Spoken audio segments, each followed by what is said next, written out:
오늘은 새로운 챕터입니다. 제18장 857페이지입니다. 부르심과 중생.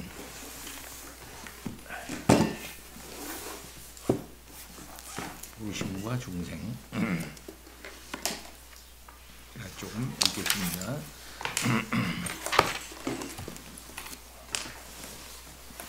그러고 보니까 한 가지 읽는 게 이제 끝났네.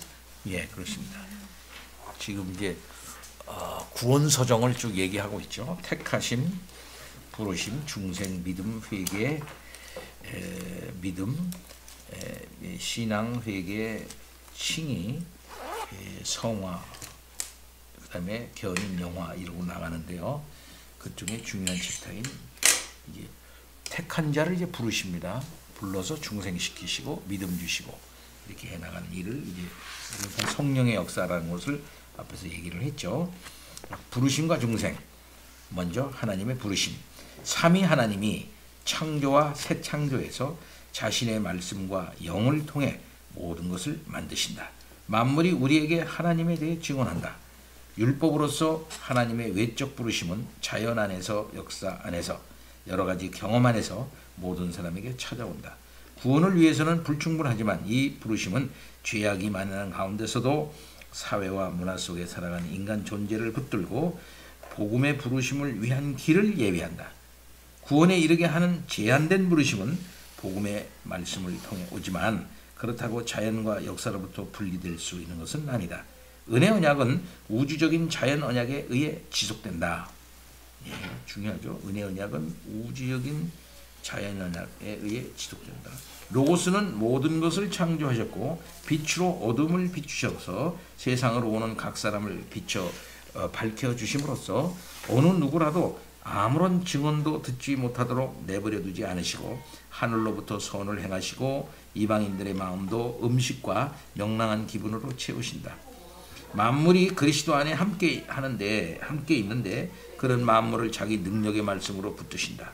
성부가 그리스도를 통해 모든 것을 창조하시고 그리스도가 우리의 구원을 획득하신 것처럼 그는 또한 죄인을 부르시고 자기 포도원에 일꾼들을 보내시고 혼인잔치에 손님들을 초청하시고 암탈기 새끼들을 모으듯이 자녀들을 모으시고 사도와 교사로 세우시고 그의 목소리는 온 땅에 이르렀다. 성육신 하신 로고스, 바로 그를 통해 모든 것이 지음을 받았다. 은혜는 자연을 파괴하지 않고 회복시킨다. 이게 중요합니다. 은혜는 자연을 파괴하지 않고 회복시킨다. 여전히 복음의 특별한 부르심은 율법에서 나오지 않으며 계시된 율법도 예외는 아니다. 우리를 순종으로 초청하는 것이 아니라 선포로서 은혜로부터 흘러나와 우리를 믿음으로 초청한다. 더욱이 성령의 특정한 일하심과 증언이 항상 이 부르심에 수반되는데 이 영은 그리스도가 자신의 영으로서 교회에 부어주신 분이다. 믿음으로의 부르심은 보편적으로 선포되어야 한다. 이것이 그리스도의 명령이며 또한 성경이 우리에게 말하는 것에 의하면 오지 않는 많은 이들이 그럼에도 부르심을 받았다. 결과는 하나님의 손에 맡겨져야 한다. 우리는 그저 순종할 뿐이다. 따라서 복음을 거부하는 자들은 불신앙의 끔찍한 죄에 대해 책임이 있다. 보편 구원론자들처럼 개혁파 신학을 비판하는 자들은 선택과 제한 속죄의 교리들이 복음의 보편적 부르심에 대한 부정을 의미한다고 주장한다. 우리는 이에 대한 대답으로 복음이 사람들에게 선포되어야 한다고 말할 필요가 있다.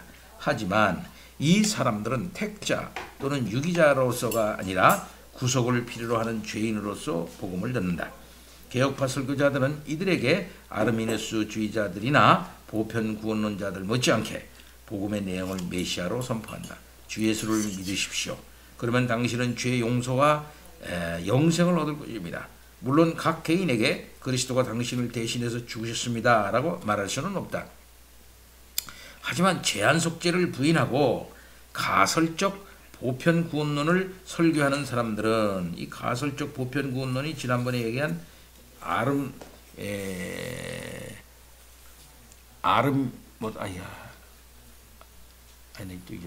말이 안 나가네.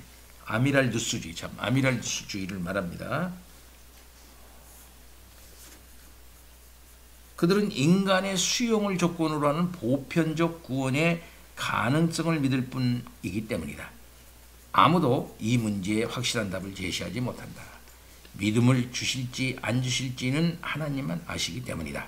하나님은 단지 당신이 우리에게 무엇을 원하는지를 말씀하실 뿐이다. 겸손히 그리스도 안에서만 발견할 수 있는 구원을 찾으라고 말이다. 하지만 역사를 통해 볼 때 하나님의 부르심을 들었다고 해서 누구나 믿음에 이르는 것은 아니기 때문에, 그렇죠? 하나님은 이렇게 보편적으로 부르십니다. 일단은요. 그러나 그 보편적 부르심을 들었다고 해서 누구나 믿음에 이르는 건 아니죠. 그렇기 때문에 우리는 지적 모순을 피할 수 없다. 조심스러운 말이지만 이 결과를 구원의 보편적 제한과 조화시키는 것은 우리의 임무가 아니라 하나님의 책임이다. 더 많은 사람이 구원받도록 부르심의 범위를 확장해서 완화한다고 지적 모순이 해결되는 것은 아니다. 우리가 반드시 피해야 할 인간의 유혹은 방편을 사용하기 전에 결과에 대해 확실히 하고 싶어하는 것이다. 그 방편을 사용하지 않아도 되게 하기 위해서 말이다. 우리 주님의 명령이 문제를 해결한다. 따라서 우리는 복음을 선포하되 회개하고 믿으라는 명령과 함께 가리지 않고 무차별적으로 모든 사람에게 해야 한다. 열심히 복음을 보편적으로 일단은 전해야 한다는 거죠. 계속해서 이옥복 씨 읽어주세요. 우리가 겸손하게 하나님의 뜻의 신비를 인정할 때 하나님 자신의 영광이야말로 궁극적 목적이라는 것을 알고, 또한 하나님의 말씀이 결코 하나님께로 헛되이 돌아가지 않는다는 것을 믿는다. 하나님이 하시는 일은 결코 헛되지 않다. 하나님의 부르심을 거부하는 사람들조차도 간과할 수 없는 의미심장한 내용이 선포 자체에 드러나 있는데, 바로 하나님의 사랑은 무한하다는 것, 그리고 하나님은 죄인들의 죽음을 기뻐하지 않으시기 때문에 그들이 돌이켜서 삶을 얻어야 한다는 것이다. 하나님은 결코 우리를 붙드신 손을 놓지 않으시고 우리와 우리의 섬김과 우리의 온전한 성별에 대한 요구들을 포기하지 않으신다. 그렇기 때문에 하나님은 자연과 역사, 마음과 양심, 복과 심판, 율법과 복음을 통해 하나님께 돌이키라고 우리를 부르신다. 넓은 의미에서 이 부르심은 타락한 피조물들을 향한 하나님의 요구를 선포하는 것이다. 그런 것으로서 이 부르심은 각 사람과 모든 인류로 하여금 의존성, 두려움, 존경, 의무, 책임에 대해 종교적이고 도덕적으로 자각하게끔 하는데, 이런 것들이 없이는 인류가 존재할 수 없다. 종교, 도덕, 법, 예술, 학문, 가족, 사회, 국가와 같은 것들을 모두 그 뿌리와 기초를 하나님으로부터 모든 사람에게 이르는 부르심에 두고 있다. 이 부르심은 강권적 은혜인데 하나님이 하나님이시고 아무 것에도 무관심하지 않으시며 저 세상뿐만 아니라 이 세상도 하나님께 가치 있는 것임을 증거한다. 또한 율법의 부르심은 복음을 위한 길을 예비한다 하지만 아르미니우스적 의미에서 인간의 의지를 통해 예비적 은혜에서 구원하는 은혜로 발전하는 것이 아니라 구원을 향해 창조된 본성적 토대로서 그렇게 한다. 중생에 심어진 영적 생명은 그의 앞서는 자연적이고 도덕적인 생명과 본질적으로 다르다. 그럼에도 불구하고 모든 것을 지으시고 붙드시고 다스리시는 하나님은 자신이 원하시는 자들의 삶에 하나님의 때에 믿음의 선물을 주시고 많은 다양한 방식으로 그들의 마음에 하나님의 은혜로운 사역을 준비시키신다. 따라서 모든 것은 하나님의 예비하심을 따라 뒤이어질 교회로의 가입과 부르심에 연결된다.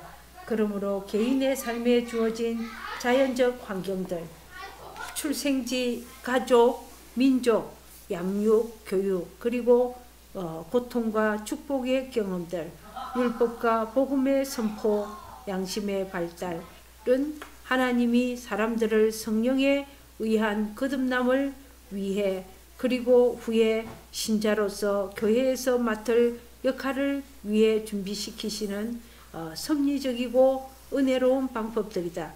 이렇게 올바른 의미에서 예비적 은혜를 말하는 것은 하나님이 자신의 은혜 사역을 우리의 자연적 삶에 관련시키신다는 것을 상기시키는 가치 있는 일이다. 창조, 구속, 성화는 성부, 성자, 성령의 신적 경륜 안에 있는 삼위 하나님의 사역이다. 하나님은 주권적이고 그의 인도하심은 다채롭고 성령의 은혜는 풍성하고 넘쳐나고 값없이 주어진다. 우리는 각각 다른 방식들로 하나님 나라에 옮겨졌고 하나님을 섬기는데 다양한 임무를 수행하도록 부르심을 받았다. 모든 사람을 획일적 부르심의 모델로 따라 회심시키고 정형화하려는 사람들과 달리 계획화 신학은 하나님의 자유로운 주권을 존중하고 하나님의 은혜의 풍성함에 경탄한다. 예, 하나님의 부르심은 이런 걸 통해서 이루어진다 이렇게 말하고 있습니다. 예, 그렇지만은 이 중생에 심겨진 영적 은혜는 자연적이고 도덕적인 생명과는 전혀 다른 부르심이다라고 얘기를 하고 있습니다. 435패라그랩 이항민 집사님. 개혁파 신학은 아우구스티누스를 따라 외적 또는 계시된 부르심과 구원을 위해 효력 있는 성령의 내적 부르심을 구분한다.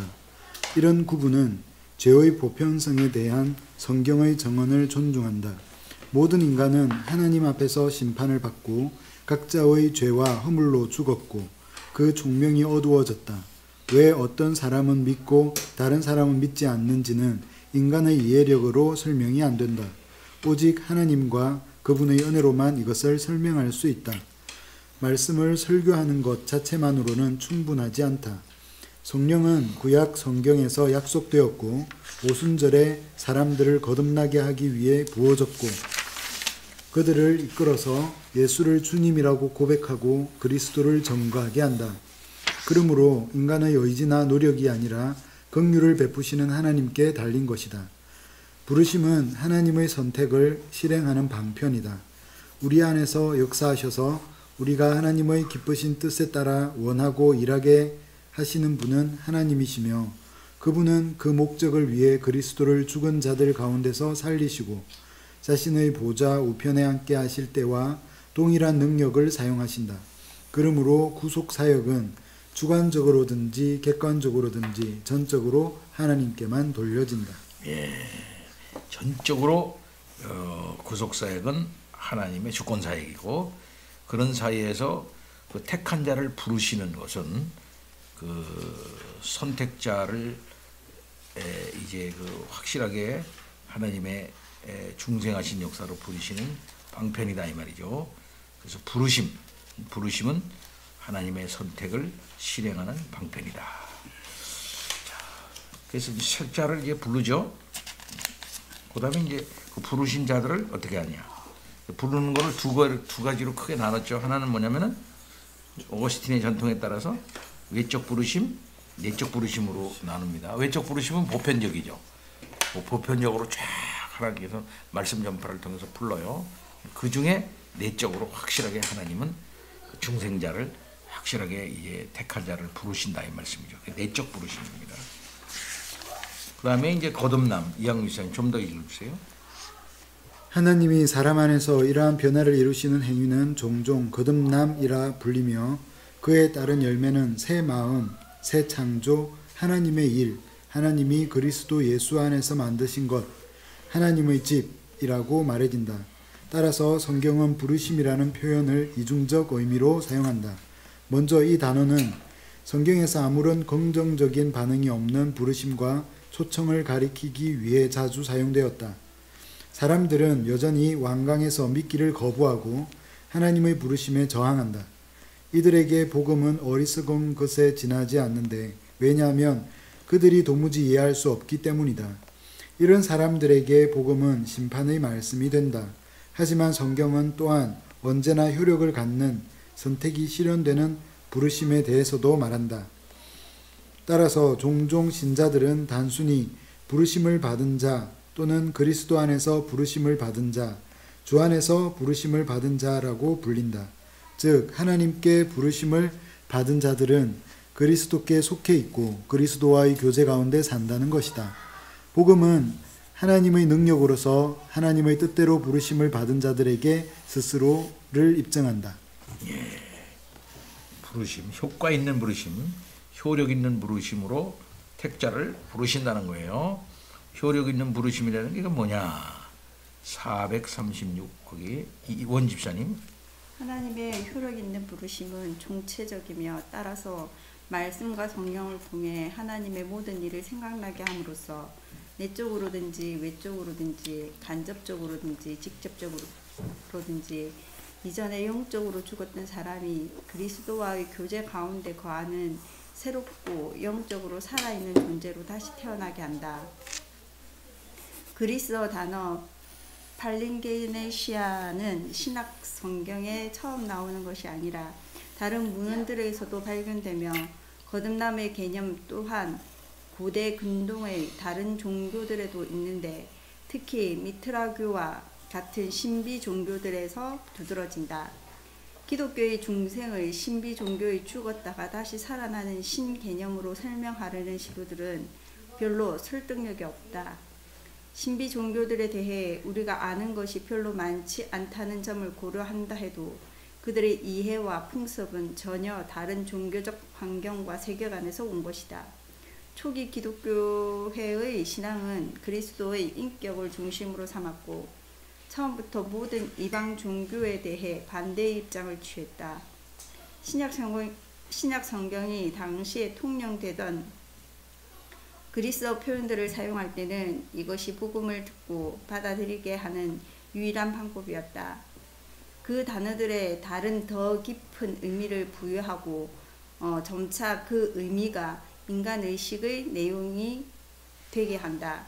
성경에서 단 이해만 팔랑게네시아로 표현되고 그 외에는 다른 용어들로 표현되는 거듭남의 개념은 물론이고 소테리아, 조회, 아포리트로시스와 같은 용어들도 마찬가지다. 그래서 신약 성경은 구약 성경 위에 세워진다. 율법이 주어졌을 때 그리고 이후 예언의 시대의 말씀은 무엇보다도 하나님이 자신의 언약에 포함시키신 모든 백성을 향했으며 백성들은 그 언약의 기초 위에서 마음을 다하고 뜻을 다해 주님을 섬기라는 요구에 직면했다. 하지만 시간이 갈수록 백성들의 마음에 반역, 불충성, 완고함이 보다 분명하게 드러남에 따라 예언자들은 전체 백성들에게는 물론 개개인의 마음에도 내면의 변화가 찾아와야 한다고 강력히 촉구했다. 인간 스스로는 이 변화를 가져올 수 없다. 이스라엘이 선을 행하는 것은 사람이 자기 피부색을 표범이 얼룩을 바꾸는 것만큼이나 어려운 일이다. 이미 악을 행하는 데 익숙해졌기 때문이다. 마음은 만물보다 거짓되고 심히 부패했다. 오직 하나님만이 새로운 출생을 이루실 수 있다. 그때 이스라엘은 하나님이 심으신 연한순, 그분의 손으로 만드신 작품과 같은 그분의 백성이 되어 하나님께 영광을 돌리게 될 것이다. 요한의 세례부터 예수의 설교, 사도들의 선포에 이르기까지 하나의 일관된 메시지는 천국에 들어가려는 자에게 메타노이아, 즉 급진적인 돌이킴이 있어야 한다는 것이다. 예수가 니고데모에게 가르치신 것처럼 사람은 위로부터 나야 한다. 즉 하나님 자신이신 성령으로부터 나야 한다는 말이다. 부르심을 입은 자들 안에서 그리스도 또는 그의 성령이 믿음을 통해 새로운 생명의 창시자와 기원이 되시기 때문에 그들은 지금 새로운 피조물이다. 구약 성경과 신약 성경이 언어와 표현 방식에서 차이를 보이기는 하지만 기본적인 진리는 동일하다. 거듭남을 마음의 할례라고 하든지 새 마음과 새 영을 주는 것이라고 하든지 또는 하나님으로부터 나는 것이라고 하든지 상관없이 그것은 항상 엄밀한 의미에서 하나님의 일이며 사람이 내적으로 변화되고 새롭게 되는 것이다. 이 변화는 세례를 통해 드러나고 인쳐진다. 사도 베드로에 따르면 새로운 생명의 내용은 소망이다. 신자의 삶은 전적으로 소망에 의해 지탱되고 인도함을 받는다. 소망이 그들의 전체 삶의 방식을 특정 짓는다. 어떤 경우에도 소망은 정적인 소유가 아니라 살아있고 활동적이고 강렬한 것이다. 그것은 신자들에게 찾아와서 그들을 하늘의 유업에 붙들어 놓는다. 그것은 또한 그들이 그리스도의 모범에 따라 거룩한 삶을 살 수 있게 한다. 바울은 서신들에서 자신이 다메섹 도상에서 가졌던 경험, 그리스도께 잡힌 바 됨 이 모든 신자에게도 있어야 한다고 주장한다. 바로 그때 그들이 믿음을 얻고 그 믿음에 의해 의롭다 하심과 자녀로 양자됨을 얻는데 여기서 아들됨의 확신은 성령의 증언에 의해 주어진다. 효력 있게 부르심을 입은 자들은 또한 곧 바로 믿음에 의해 그리스도와의 교제 가운데 받아들여진다. 그들은 장사되었다가 일으킴을 받고 그리스도와 함께 살리심을 받고 그리스도의 형상을 본받게 된다. 그리스도가 그들 안에 사시고 그들은 그리스도 안에 산다. 그들은 육체와 세상에 대해 못 박혔고 죽음에서 생명으로 옮겨졌다. 그들은 새로운 피조물이며 하나님이 만드신 바다. 그들은 새 생명 가운데에서 걸으며 이제 성령의 전이며 성령의 인도하심을 받는다. 이러한 전반적인 변혁은 세례를 통해 그들에게 구체적인 형태를 취한다. 그런 의미에서 세례는 신자의 삶에서 위대한 전환점이며 그들이 이전에 행하던 모든 행실과의 단절이며 그리스도와 그를 섬기는 데 완전히 항복하는 것이다. 하지만 하나님 편에서 세례는 또한 그들이 그리스도와의 교제로 받아들여져서 그의 모든 유익에 참여함을 보여주는 인침이다. 거듭난 또는 중생은 바울보다는 요한에게서 보다 중심적인 위치를 차지한다. 요한은 거듭남과 중생을 위로부터 나는 것, 물과 성령으로 나는 것, 즉 성령으로 나는 것으로 묘사하는데 성령이 깨끗게 하시는 사역이 물로 상징된다. 하나님은 자기 아들을 세상에 보내셔서 누구든지 그를 믿으면 멸망치 않고 영생을 얻게 하셨다. 죄가 신자들의 삶에 계속해서 붙어 있지만 하나님의 씨앗이 그들 안에 머물고 따라서 그들은 그리스도와 그의 말씀 안에 거하면서 자신들의 삶에서 하나님의 사랑을 드러낼 것을 여전히 권고받는다. 구약 성경과 신약 성경에서 산 소망으로 거듭난다는 것은 동시에 새롭고 거룩한 삶으로 거듭난다는 것을 뜻한다. 거듭남은 재창조의 전체 범위, 즉 사람들 마음속에서의 첫 시작부터 새하늘과 새 땅에서 궁극적인 완성에 이르기까지를 포함한다.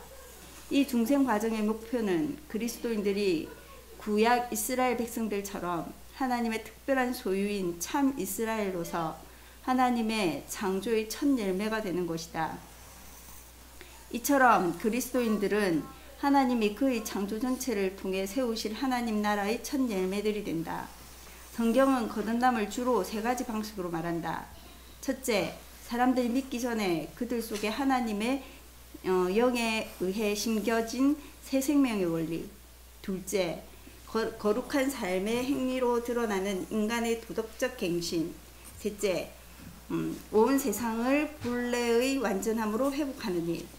예, 이게 성경적으로 중생이라는 게 과연 무엇이냐라는 것을 이제 여러 가지 개념과 여러 가지 그 설명으로서 이제 이렇게 얘기하고 있는 것입니다. 이게 이제 성경적인 의미의 중생론이죠. 중생론입니다.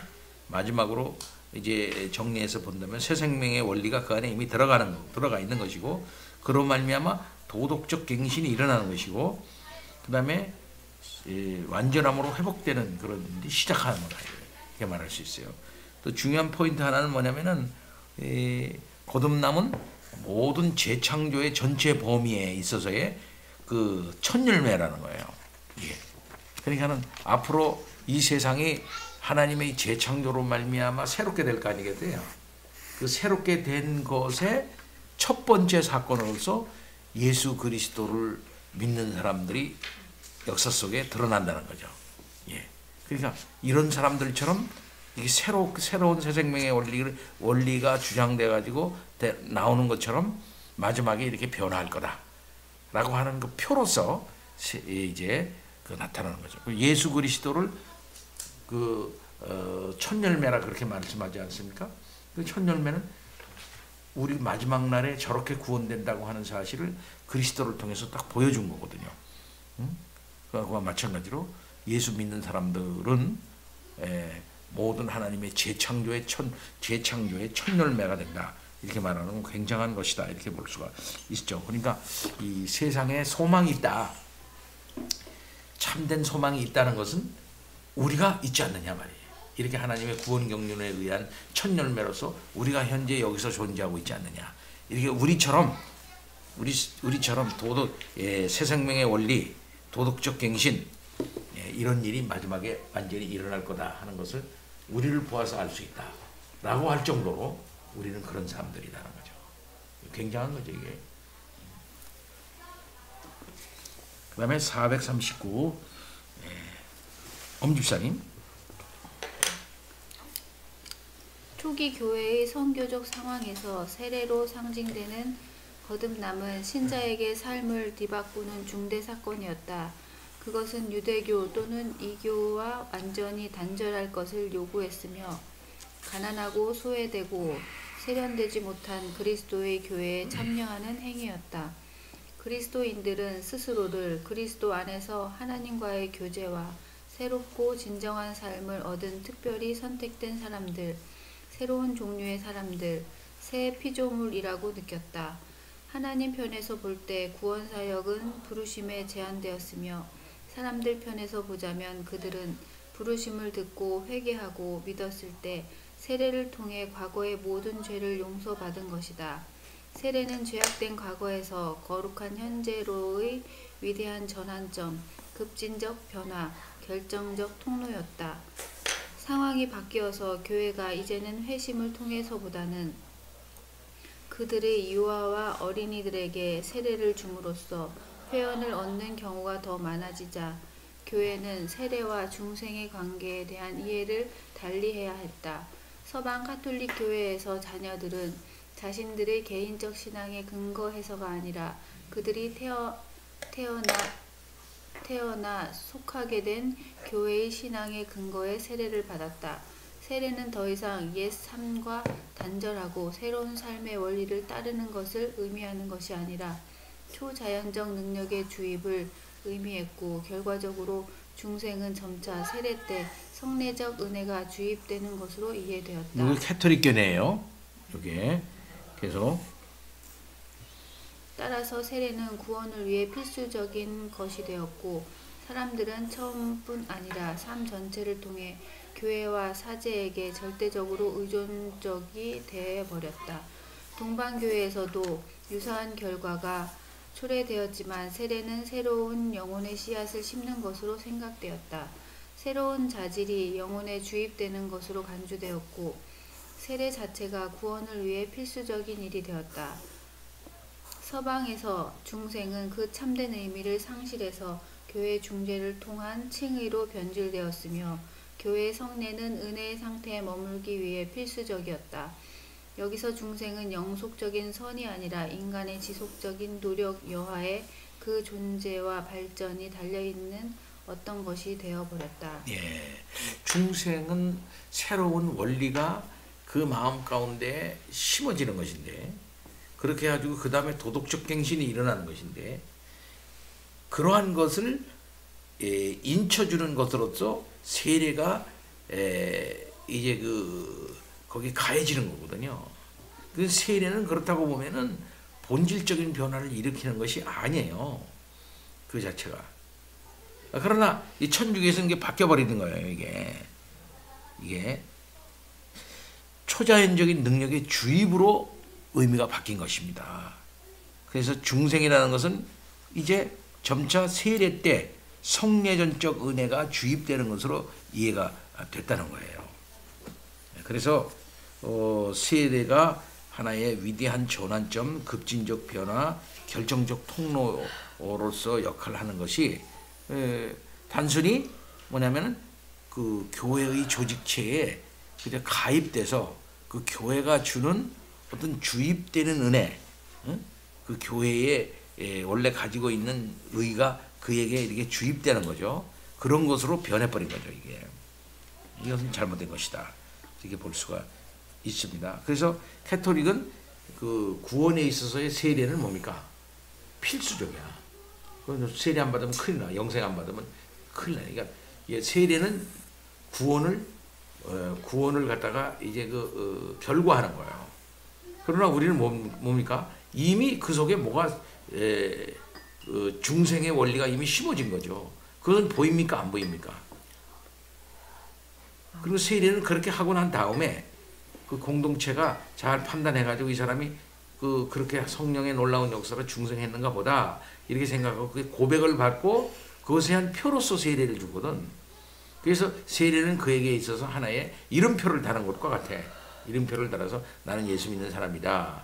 그래서 세속과의 단절 이렇게 의도적으로 하게 하고 그 표를 갖게 하는 것에 불과한데 그렇다고 하면 이건 부수적이죠. 그러나 천주교에서는 그건 아주 필수적으로 이제 되어지게 되니까 점차 뭡니까? 중생이라는 것은 뭡니까?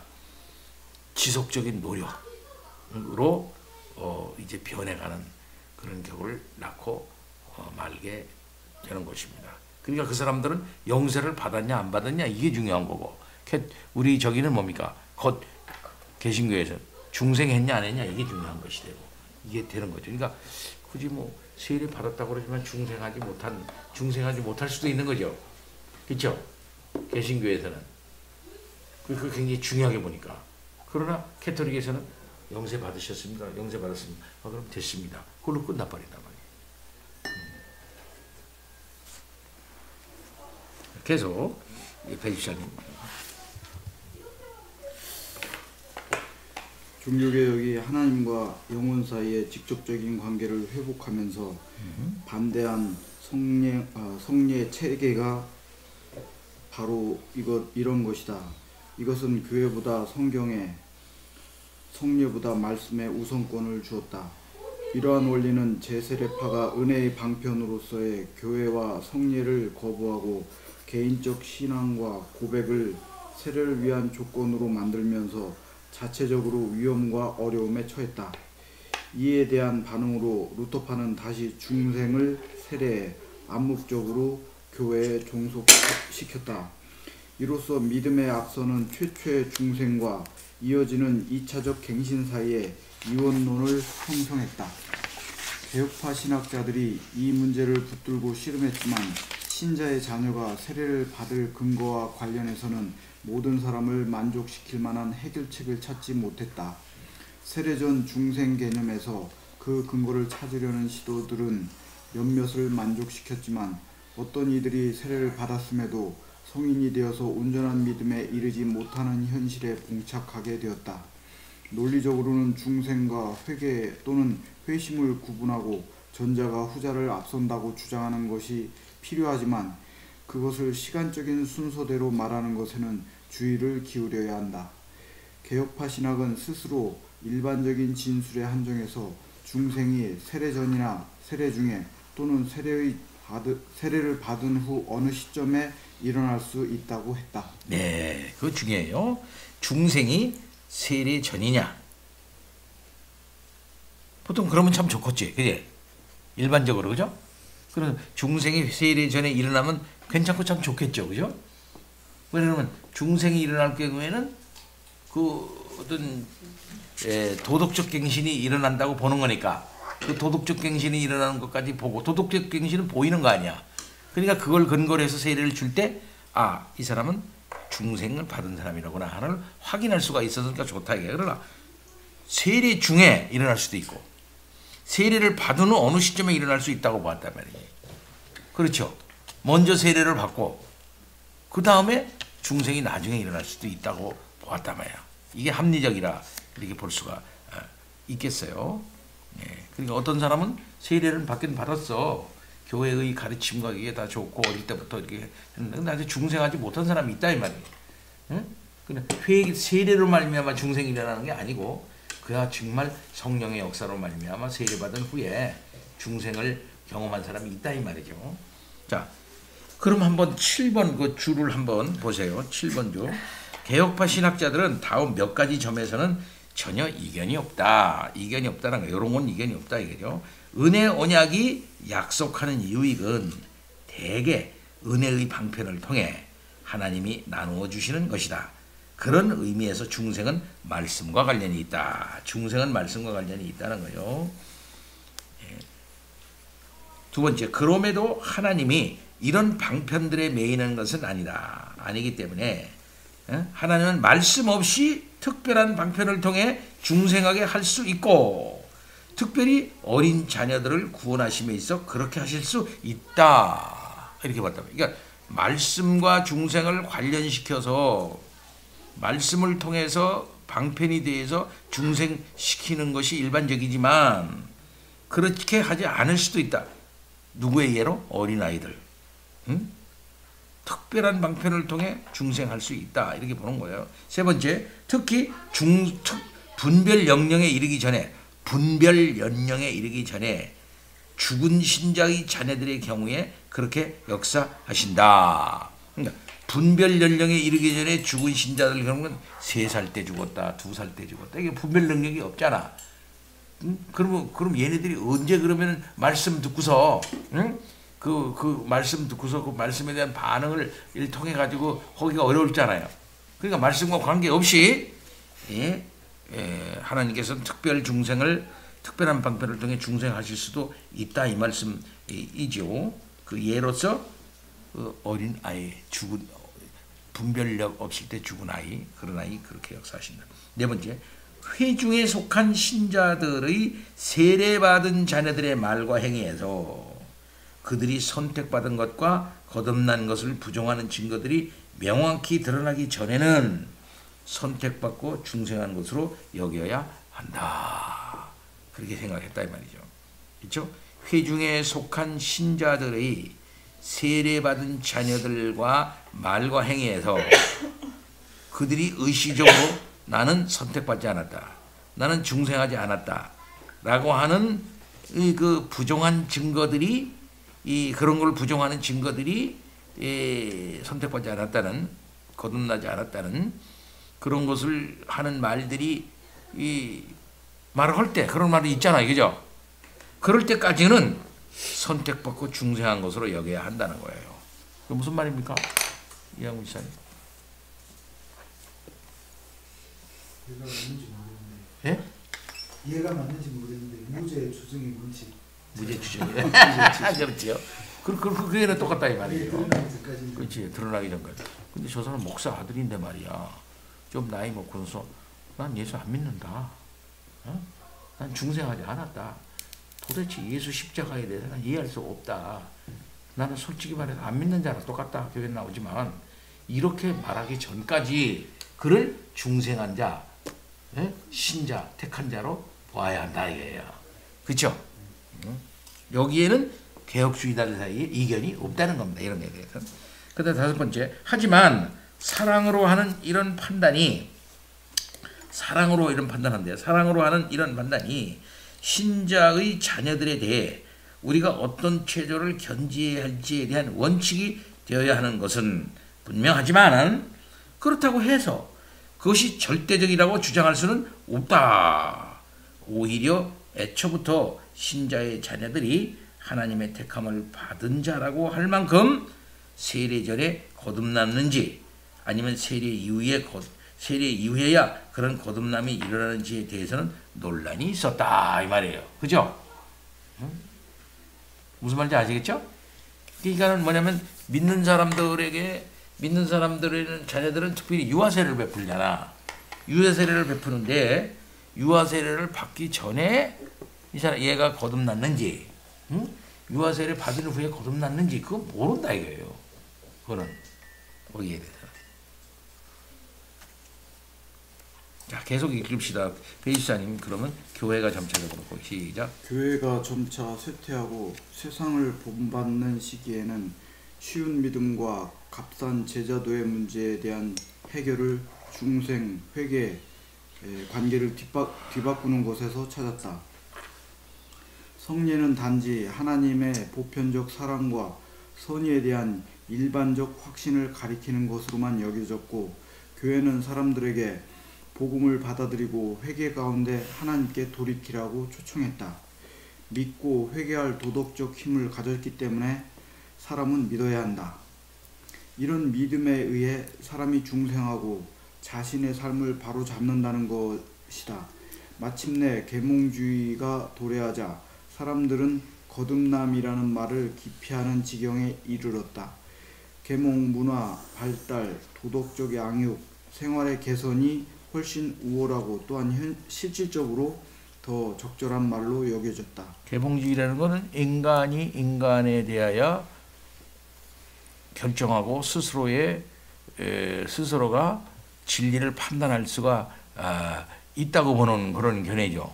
엔라이트먼트, 계몽 시킨다. 이게 신비와 모든 거짓된 우상들을, 종교적 우상들을 베껴준다는 거예요. 그래서 엔라이트먼트라고 하거든요. 그래서 인간을 계몽시킨다는 거예요. 그러니까 그런 면에 계몽이라는 말은 그건 우리 기독교적으로 보면 나쁜 말이에요.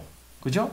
웃기는 말이야. 우리는 하나님에 의해서 이미 우리는 계몽됐어. 이미 개화가 됐다 이거야. 그런데 이 상태를, 이게 무슨 상태? 미몽의 상태라고 보는 거야. 미몽의 상태로 보고 이 미몽의 상태를 벗겨준다는 거지. 빛을 비춰가지고. 왜 그러냐면 이지만 속과서 목사한테 속고 신부한테 속고 교회한테 속고 솔직히 말해서는 성경한테 속은 거야. 계시한테 속은 거야. 그런 상태를 내가 벗겨주겠어? 홍계 계명주의라는 거야. 그게 계명주의. 이 계몽사조에서 다 나오는 거거든요. 계몽에서 다 나오는 거. 여기서 계몽에서 나오는 게 루소, 무슨 몽테스큐에 무슨, 결국은 이 계몽사조로 다 나온 게 결국은 칸트까지도 다 계몽사조로 봐요. 다 이렇게 나옵니다. 그 사람들은 인간이 스스로 인간의 미래에 대하여 진리를 판단하고 도덕적 결단을 내리고 나갈 수가 있다. 이렇게 보게 되니까 문화, 발달, 도덕적 양육 잘하면 되는 거고 생활 개선시킬 수가 있고, 이렇게 나는 이런 말이 아주 좋겠죠. 그죠? 교회에서도 이런 말 많이 쓰는 거야, 이게. 거듭말은. 그거보다 계속. 하지만 계몽주의가 거듭남이라는 말을 도덕적 개선이라는 말로 바꾼 후에 다시 관념주의 철학이 그것을 채택했다. 물론 그들이 삼위일체, 성육신, 속죄, 구속과 같은 말들을 가지고 그랬던 것처럼 칸트, 피테, 셜링, 헤겔, 쇼펜하우어, 폰 하르트만과 같은 철학자들은 중생이나 거듭남을 기독교회가 뜻했던 것과는 전혀 동떨어진 의미로 채웠다. 동시에 관념주의 철학에서 논의되던 많은 주제들이 적어도 초기에는 기독교의 전적 타락 교리와 결부되어 있었다는 것은 언급할 가치가 있다. 모든 인간에게서 발견되는 깊은 도덕적 부패는 계몽과 점진적 자기 개선을 통해서는 결코 없앨 수 없는 악으로 향하는 성향이다. 필요한 것은 급진적 개혁, 마음의 혁명, 개인의 삶과 행위의 중심에서 일어나는 전적 전환이다. 관념주의 철학이 범신론적 방향으로 발전함에 따라 그와 같은 인간의 거듭남은 인간 자신의 행위인 동시에 하나님의 일로 이해되었다. 그것은 신적 변이였다. 이런 경향들이 인간의 자기 성취에 대한 근대의 믿음과 완전히 결연하는 것은 아니지만 자연의 메커니즘에서 독립된 자유로운 영의 생명을 가정할 만큼 충분히 그러한 믿음을 껄끄러워했다. 인간은 지금 자신의 상태에서 고양되어 자신이 마땅히 되어야 할 존재로 변해야 한다. 그리고 이런 변화는 일종의 신적 개입이 있어야 가능하다. 영적 문제에 있어 인간이 밟는 모든 길은 부정을 통해 긍정에 이르는 것이며 절대적 생명의 에너지를 통한 내적 고향이 없다면 모든 수고가 헛된 것이다. 내용은 상당히 다르지만 언어 자체는 기독교적으로 들린다. 슐라이어 마어는 중생을 기독교 신앙에 대한 이해의 중심으로 삼으면서 중생 개념을 다시 신학 안으로 회복시켰다. 그에게 중생은 하나님의 은혜에 대한 새로운 의식이고 그리스도의 의식을 공유함으로써 얻는 하나님에 대한 인간의 의존이다. 그가 중생을 교의 신학에 다시 포함시키고 그것을 종교적 윤리적 과정으로 이해하고 또 그것을 그리스도의 인격에 관련시킨 것은 잘한 일이다. 하지만 그 과정에서 그는 범신론적 철학의 영향에서 완전히 벗어날 수 없었다. 그의 교리에는 회심에 앞서고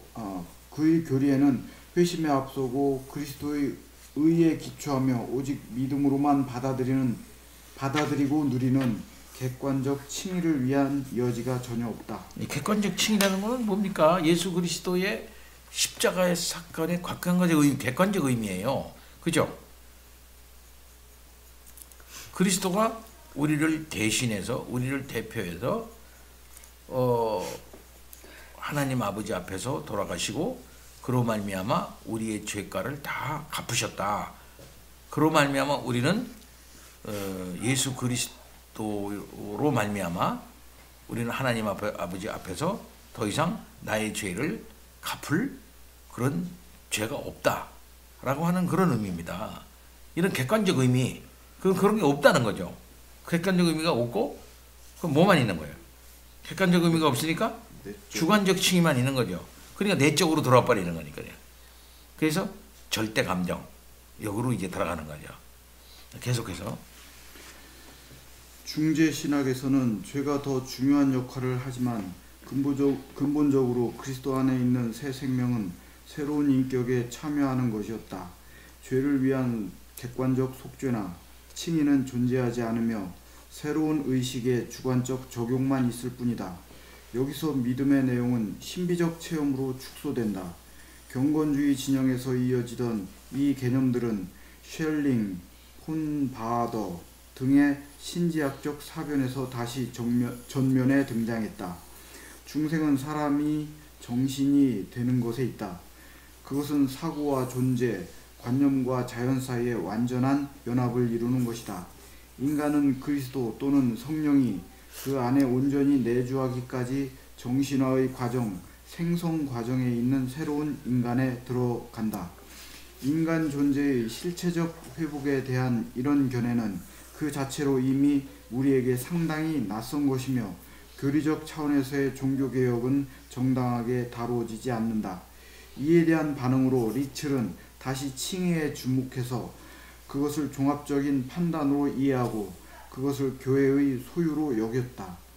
그러나 그를 비판하는 사람들은 리첼의 체계가 개인적 칭의와 중생을 다루지 못한다고 주장했다. 동일한 비판을 헤르만에 대해서도 할 수 있는데 그는 중생을 신앙의 체험과 같은 것으로 본다. 예수를 바라봄으로써 우리가 죄책감, 두려움, 공포로부터 벗어나고 하나님의 사랑을 확신하고 잠잠하면서도 담대하게 우리의 도덕적 행위를 영위해 나간다는 것이다. 헤르만에 따르면 새로운 영적 능력이라는 의미에서의 거듭남은 존재하지 않는다. 사실 중생은 다름 아니라 믿음을 가리키는 것인데 그것은 물론 거듭남과 새로운 신적 경향, 새로운 용기를 수반한다. 예, 이 중생에 대한 그 견해가 우리 그 계몽사조 이후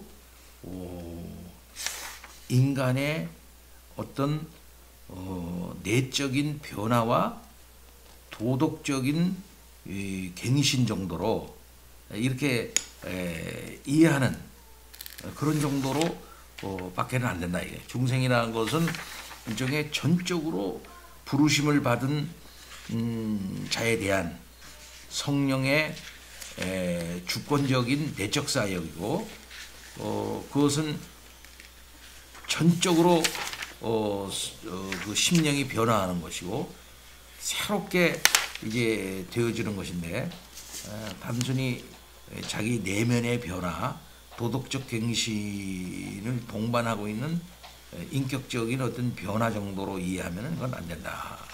이렇게 말하고 있는 것입니다. 좀 넘어갈까요? 중생이 칭의에 대해 갖는 관계가 매우 중요하기는 하지만 이것이 중생과 관련해서 제기되는 유일한 쟁점은 아니다. 이러한 쟁점들을 다루는 분야인 구원론은 삼위일체의 교리나 그리스도의 두 번성 교리나 교리와 마찬가지로 난제들을 갖고 있다. 선교적 선포가 회개와 믿음으로 시작하고 그 후에 비로소 중생을 언급하는 것은 이해할 만하지만 성경과 경험에 대한 성찰을 통해 우리가 깨달을 수 있는 것은 엄밀히 말해 중생이 믿음보다 앞선다는 것이고 줄치세요. 엄밀히 말해 중생이 믿음보다 앞서야 한다는 것이다. 만일 회개가 중생보다 선행한다면 유아기에 죽은 신자들의 자녀들이 어떻게 되는지에 대한 질문들이 골칫거리가 된다. 얘네들은 회개표를 안 보냈어. 회개표를 갖다가 보이지 않았으니까, 그죠? 일찌감치 죽었으니까. 그러니까 걔네들은 중생 안 했는가 보다. 이렇게 하는 논리적 감정에 빠진다 이게요. 아직 회심하지 않았다면 그들은 잃어버린 바 될 것이다. 이와 마찬가지로 그리스도인들의 정서뿐만 아니라 성경적 은혜 교리, 은혜 언약의 교리도 이 자녀들을 구원에 포함시킨다. 보통 구원에 포함시키죠. 더욱이 만일 구원이 진실로 하나님의 뜻에 근거하는 것이고 인간의 의지에 달린 것이 아니라면은 중생이 순서상으로 회개에 앞선다는 사실은 변할 수가 없다. 그렇죠? 중생이 회개에 앞선다. 변할 수 없다. 펠라기우스가 아니라 아우구스티누스를 택해야 한다. 이거죠. 펠라기우스는 뭐겠습니까?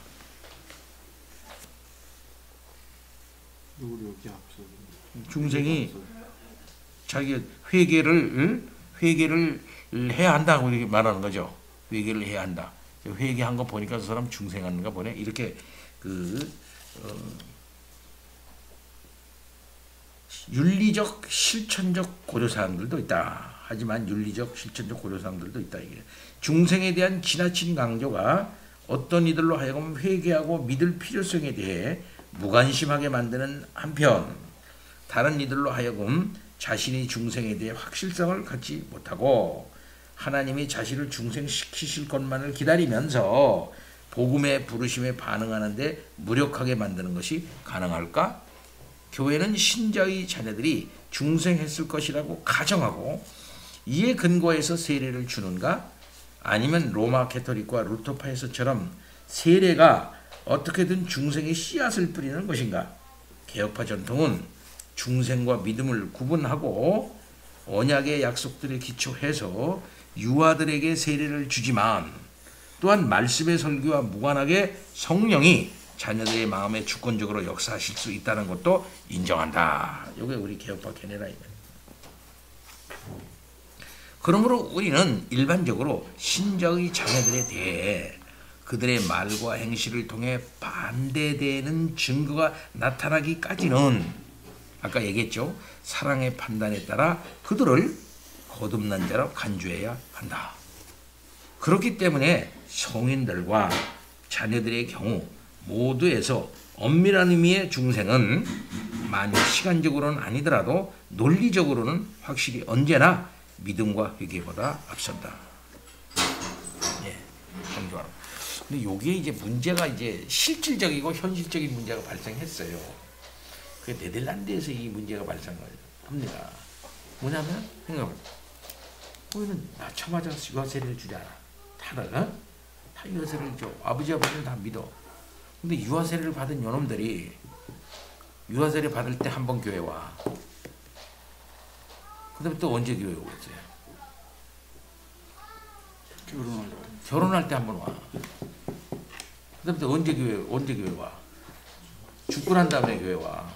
인생소가 3번밖에 교회를 안 와. 이게. 그러면은 무슨 문제가 있어? 얘네들은 뭡니까? 언약의 자녀들이라고 그랬어, 교회에서. 그쵸? 언약의 자녀들이라고. 부모가 다 믿어. 그 교회의 유아세례 명부에 다 이름이 올라 있어. 이 사람들은 교회 교인으로 보는 거야. 일단은. 그렇다고 해서 정회원은 아니죠. 그렇죠? 정회원 되려면 어떻게 해야 돼? 입교를 해야 돼. 입교를 하래. 입교를 해야 돼. 근데 말이야, 이것들이 교회를 안 나오는 거야. 그리고 또 도덕적 갱신이 수반돼야 되잖아. 그치? 근데 얘네들이 타락하는 거예요. 러그막에 취하고, 그 다음에는 현대문화에 취하고, 그 다음에는 막 음란하고, 그 다음에 나쁜 짓을 막 행하고, 그런 게 막 나오는 거야, 이게. 전혀 교회의 관할과 말씀의 진리를 안 받는 거죠. 이런 일들이 그냥 막 발생하는 거예요. 여기에 대해서. 그래서 과연 이 아이들이 그러면 이게 과연 언약의 백성들에게 대해서 거듭난 자라고 이렇게 말할 수가 교회에서 이렇게 사랑으로 아까 얘기해서 사랑으로 그러잖아요. 사랑의 판단에 따라 그들을 거듭난 자로 계속 간주해야 되는가 하는 문제가 발생한다 이 말이에요. 실질적으로 현실적으로 그것이 또 오늘날 우리 한국에도 지금 계속 그런 일이 발생하고 있어요. 점점 교회가 영적 관할 능력과 성도의 도덕적 능력이 떨어지고 그렇게 하면서 아버지는 장로고 목사고 집사고 그런데 얘네들이 신앙이 무랴 그냥 이게 무랴. 한마디로 말해서 도덕적 갱신, 봉사적 충성, 직분 감당, 그 다음에 정규적인 교회 출석 안 해. 예. 그러면 그들에 대해서 저 거듭난 자다, 하나님의 백성이라고 말할 수 있느냐 하는 실제적인 문제가 발생했다. 예. 그러나 개혁파에서는 어떻게 말할까요? 그럼에도 불구하고 그의 구원 문제와 그의 모든 중생 자체가 하나님의 것이기 때문에 뭐라 말하기 어렵다 이렇게 볼 수밖에 없는 논리적인 함정에 빠지게 된단 말이에요. 그렇다고 해서 유아사례체 그만두자 할 수도 없는 일이고. 그러니까 교회에서 뭐가 계속 강조되겠습니까? 부모의 책임, 교회의 교육 능력의 강화, 어릴 때의 조기 교육 확실하게 시켜서 그렇게 함에도 불구하고 이게 현대 문화를 갖다가 이겨내기가 어려운 상황에 지금 빠져 있다 이 말이죠. 뭐 세례를 받았건 세례를 받았건 그렇게 되기를 원하고 그렇게 받았지만은 실제적으로는 그리스도인이 아닌 경우도 많이.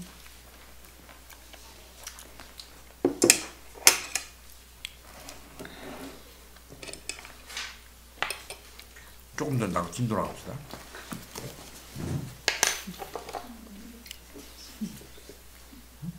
대답을 안 한다? 그뭐 답이 난제기 때문에 대답을 답이 대답해 보세요. 이학민 이사님 얘기해. 내가 질문을 했는데 군대에서 세례를 성부와 성자와 성령의 이름으로 초코파이 먹기 위해서 받은 사람도 있고 그래서 얼마 전에 저 합동 측에서는 캐토릭 세례를 인정하지 않는다. 그렇죠? 캐토릭 세례를 인정하지 않는다 하는 총회의 결정을 내렸어요. 신학자들은 반대했어요. 그럼 기독교 전통이 그게 아니다 이거지. 그 캐토릭이라도 성부와 성자와 성령의 이름으로 세례를 주노라 하고 삼위로 이름으로 세례를 줬기 때문에 그걸 인정해야 된다 이렇게 얘기를 했는데 합동 측에서는 2000년 기독교 역사 속에서 그것을 제세례를 주는 일이 없었거든요. 제세례를 주는 일들은 제세례밖에 없었어요. 제세례파. 그럼 우리 프로테스탄트 일반적인 프로테스탄트에서는 제세례를 안 줬다 이 말이야. 그러나 이 사람네들은 거기서 받은 세례로 인정하지 않는 결정을 내려버렸단 말이야. 이건 굉장히 문제가 있는 결정이라고 난 봐요. 신학 전통과 교회의 전통을 뒤집는 그런 전통이야. 그만큼 무리된 거지.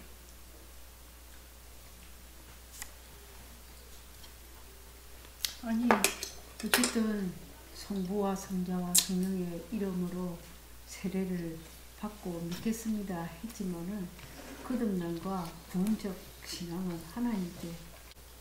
전에 교회 나온 일이 있느냐? 교회는 한 번도 안 나왔대. 그럼 어떻게 좀 신앙을 접해본 일이 있냐? 근데 내가 교회 지금 기억하기로는 그 군대에서 세례 받은 것 같아요. 그래. 자기가 그래. 군대에서 세례 받은 것 같대. 그래서 내가 물어봤어. 확실하게 얘기했어요. 그 군대에서 목사가 와서 성부와 성자와 성령의 이름으로 세례를 주노라 그러고 물을 이렇게 해서 뿌려가면서 그렇게 했습니까? 그런 거 했대. 막 학생들 그 연명장에서 사람들 쫙 모여놓고 했대. 그 왜 그러냐? 한번 과자도 주고 좀 쉰다고 그래가지고서 과자도 주고 그래가지고 그렇게 했다는 거야. 뭘 알고 했습니까? 아무리 그렇게 해도 조금 교육받고 했을 텐데 뭐 교육 받아나만 뭐 그건 뭐 알겠어요. 그런 세례를 받았다는 거야 자기가. 어떻게 하면 좋아요? 그것이 구원의 표는 아니라고. 구원의 표는 아니지. 구원의 표는 아니나 뭐라고? 그래도 심지어 고백하는 천주교에서도 세례를 받은 거 인정한다고 그러면 이단에서도 한 세례를 그동안에 인정했거든요. 응? 그렇다면 그런 세례도 인정하지 않을 수밖에 없는 그런 논리적인 제기가 되는 거 아니겠습니까? 근데 일반 교회에서도 좀 세례를 받는 것들이 마찬가지 아닌 거예요. 어느 정도 연령이 되면 그렇지. 신앙의 고백과는 상관없이 이제 네 중학교 몇 학년이겠네. 결국 또 엄밀히 따지면 마찬가지지 뭐. 그렇지. 엄밀히 따지면 마찬가지. 또 그 목사님 사람이나 책임입니다. 그렇게 그러니까 목사님들 책임입니다. 근데 목사님들의 책임도 있고 다 누구의 책임도 있고 하겠지만은 결국은 그 온전한 거듭남과 성령의 역사로 구원 얻게 되는 것은 하나님의 역사에 의해서 될 것이니까. 세례를 남발하면 안 되겠다. 그래서 그걸 목사님들은 조심해야죠. 그 부산에 있을 때 이제 합동 측 군 선교부에서 나한테 연락이 왔어요. 노예를 통해서. 목사님 이제 그렇게 하니까 군 선교에 좀 협정을 드시고 열심을 좀 내주시고 같이 가서 그 군 선교하는데 세례 주는데 진중 세례식에 좀 같이 좀 참여합시다. 다 그러더라고. 정중하게 난 생각이 다릅니다. 진중 세례식은 나 세례라고 보지 않습니다. 그렇게. 합동측이 제일 많이 했을 것 같아요. 합동측 제일 많이 하지. 지금도 그렇게. 그러면서 난 못하겠습니다. 그랬더니 네 알았습니다. 목사님 그걸 끊더라고. 그건 내가 보기에도 그건 잘못한 일이라고 봐요. 지금도. 근데 목사님들은 그거 모를까요? 지금 진중세례를 하시는 분들. 저희 후배 하나도 자기가 이번에 진중세례 했다고 이렇게 얘기를 하던데. 그것이 이제 선교적 목적으로 설득력 있게 뭐를 붙여서 선교적 목적 이런 사람들이 이렇게라도 그 중에 한 해서 명이 구원 받을 수 있는 사람이 있으면 그다음 이제 지역 교회에 이제 그 유입이 할 수 있는 자원이 되고 그다음에 이제 군대 생활도 이렇게 그렇게 해서 이 외로운 때 주님을 만날 수 있는 좋은 기회가 아니겠느냐. 그렇게 이제 하면서 선교적 목적으로 이제 그렇게 하는 것이 좋지 않겠느냐 이렇게 하는 여러 논리가 있어도 그러나 근본 논리로 생각해 보면 뭔가 모르는 애를 갖다가 그렇게 할 수 있냐 이게 고백이 없는데 그리고 가르친 것이 뭔지도 모르고 얼마나 이해했는지 그것도 모르고 그리고 내가 세례를 준 사람이 누군지 모르고 세례 준다고 그렇잖아요. 진중세례식이 잘못된 게 아니라 진중세례식에 내가 가서 6개월이라도 계속 가르친 그 사람에 대해서 세례를 준다. 그러면 몰라. 근데 누군지도 모르고 그냥 세례를 준다 이 말이지. 누군지도 모르고. 깜따먹기처럼 찜했다이? 니 찜해놨다이? 그러면 그래가 구원 얻을 수 있는 사람이면 뭐 밤새도록 잠도 안 자고 돌아다니면서 찜하지. 어떤 사람은 이럴 수 이거 감이다. 내가 주는 건 감이다. 근데 먹는 놈은 사과네 하고 모를 수가 있다.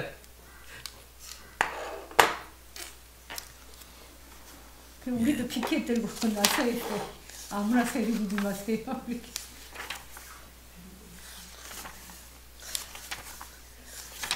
아이고 요즘에는 어제 언약도들의 죽음과 이런 모든 걸 오늘 생각해 조금 볼 때 얘기하고 그만둬요. 너무 여기서 막- 그만둡시다.